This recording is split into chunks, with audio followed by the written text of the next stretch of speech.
नमस्कार आपण कॉम्पिटिशन बहुत बहुत स्वागत करुच्ची आपण कौन भाई कि पुरुष पाखे एमती कौन गुण थी महिला आपण को पसंद कर महिला आपण प्रति इंटरेस्ट देखब कि आप भाई कि यार मो पाखे एमती कौन गुण थे झील को अधिक जल्दी आकर्षित करें यदि आप जाना जानापी चाहते वीडियो आप जाणिकी जातु तो चलतु डे न करके वीडियो आरंभ करिया देखते कि महिला माने सर्वदा से पुरुषों प्रति आकर्षित हुए जो मैंने को सम्मान करती अधिकांश महिला सौभिन्न थांती तेणु कौन से प्रकार अपमान से मन अधिक समय रहे तेणु से हृदय जीतवा हेले एप्रति अधिक यत्नवान होगा चाणक्य नीति परामर्श दि जाए सरलता सहजर हृदय को छुई था देखते कि ये जो परवर्ती गुण जो आप सरलता सहजर हृदय को छुई था जटिल लोक अपेक्षा साधारणत महिला माने सरल प्रकृतिर पुरुषों को पसंद करते सिंपल स्वभाव लोकों प्रति महिला अधिक दुर्बलता थाए चाणक्य नीति कहूँ जड़े पुरुष सरल और स्थिर प्रकृतिर हवा उचित जहाद्वारा महिला माने शीघ्र प्रति आकर्षित हो जाते परवर्ती देखते कि अभ्यासगत मिछुआ को महिला माने ना पसंद करती माने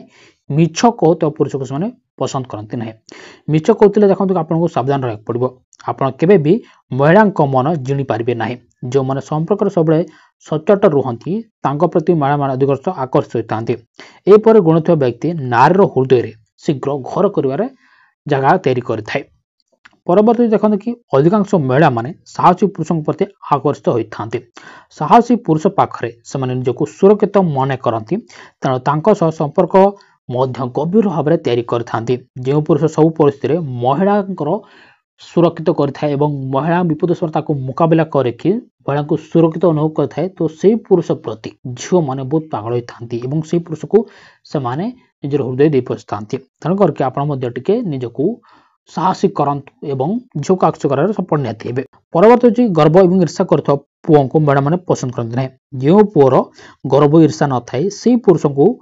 प्रति महिला मैंने अधिक आकर्षित होती सबू संपर्क सबुठ बड़ बाधक होकर ईगो तेणु गर्व अहंकार छाड़ी सरलता और मधुरता सह आचरण कले महिला मनर मय सही पारे चाणक्य नीति कहूँ तेणु करके आप सब गुण निज भितर तैयारी करूँ जहाद्वारा आप कौन झील को आकर्षित कर निहती सफल हे।